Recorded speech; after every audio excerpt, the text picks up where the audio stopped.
Hi there. In this quick video I'm going to show you how to remove this back door panel on an Audi A4 B8 from 2010.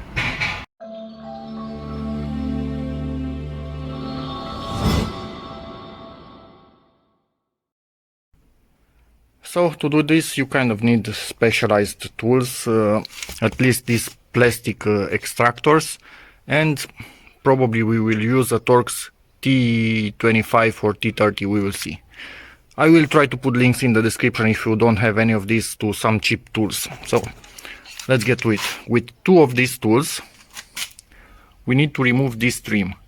Mine is wrapped in carbon fiber, so fiber vinyl obviously, so it will be a bit trickier not to damage it. But we have one clip in here, one in here, and one somewhere in here, and this thing slides off after they are all unclipped. So let's get to it.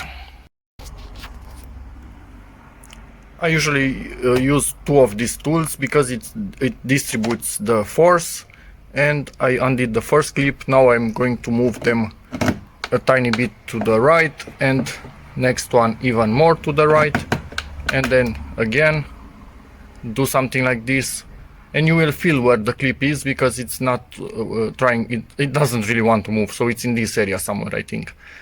So yeah, I cannot do this with one hand, but this is the main idea. You simply undo them with these things by pushing them in a bit more, and then again until it unclips. And yes, if you have your car in the sun and it's warm, it helps a lot because it softens the plastic. And the trim is out, and I have a video where I wrap these things, and I will link it in the description if you are interested. And here are the clips, as you can see, and it just slides out after that. So there's that. One screw here, one screw in there. And we also need to remove this particular trim. I will always start from this corner up. Let me try and get to the tools because they are out of my reach for the moment. I usually put one tool in here. As you can see, when I move it, it gives me a bit of room in here to insert my second tool like this, and then with both of them I will unclip that particular corner and then continue to go lower, unclipping everything. And one stubborn clip is in this area, so here it's a bit harder to undo it, but again, from the side and from the top you should be able to get it. Same idea. I'm using always two tools to distribute the force, but this unclips way easier than this thing, so no worries. And I think I'm almost done at this point, and only that stubborn one remains, but with one hand, yeah, I cannot unclip it, so be back. And it's done, so let's get this thing out of here. And we will have one screw down in there, one screw down in there, and from what I think, yeah, that's about it. And the last one, it's on the outside and it's down in there, in this area. And yeah, we have 1, 2, 3, 4, 5 screws on the whole door, and then a lot of clips on the side, but we'll get to that in a moment. Screws are undone, almost all of them, and yes, T25 Torx is needed. After I finish with the screws, with some stronger tools, not the small ones, I will start to pry out the trim all around. And usually I start from this particular corner because it has a clip right on the corner, and I think it has one somewhere around here. So yeah, let's get to that. Again, working all around with two tools, and you will hear the clips popping out when you undo one of them, and continue all the way up. And this whole thing is flapping around in the breeze now, and you need to lift it, and you will have something to undo here, and I think somewhere around here a connector in the back. So let's see if I can actually show you how I lift it. You need to slide it upwards and it will go off.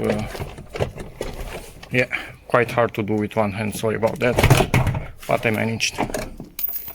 And Yes, that's one thing that you need to undo there. And I don't see the connector.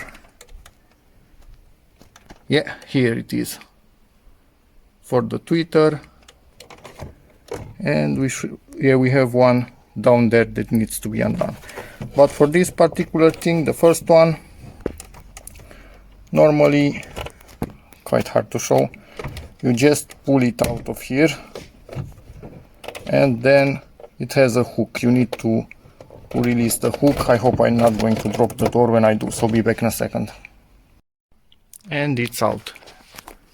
So we have the connector for the tweeter, and this thing right here that you actually need. Normally it is latched. Not sure if I can latch it. No, I think it only allows me to latch it when it's clipped in the car. Let me see. You need to pull on this red tab, get it out, because normally it's level with the black part of it. And after you get that red thing pulled out, you simply squeeze this black part right here and it comes out. So there's that. Okay, so to put this thing back, obviously plug this in, plug the door in here, and latch this in place and push on this thing to clip it in place like that, and should be all okay. I'm sorry, I was wrong about this thing. You don't simply snap this in, you hook the hook obviously, and then you can pull this thing back and you can slide it in. It has a hole, and slide this part inside the hole from the other side, and that's about that. Okay, now you hook the door into the top part. Make sure the holes are aligned. A bit hard to move after it's hooked in there. And start pushing where the clips should be. For example, one is here, and it clipped. And I need to go lower and all around. Now you pop this thing in, that clip first, and go all the way around, and it's in place. And next, this thing. This one you need to latch it in there first, and I like to also clip it in here first, and then all the way. And it's locked also, this one. And that's about it. Door is back as it was when we started. So hope this video helps you. In which case, please give it a like, check out my other videos, subscribe to my channel, and as always, see you in the next one. Bye. Take two. A few hours later, when I noticed this thing isn't flush, so for sure I put that from the bottom, which isn't correct. It needs, oh no, actually, sorry, I put it from the top, which isn't correct. It needs to be from the bottom, which is correct. This is why this thing is not flush. Idiot me. Everything goes off, and I put it back the right way.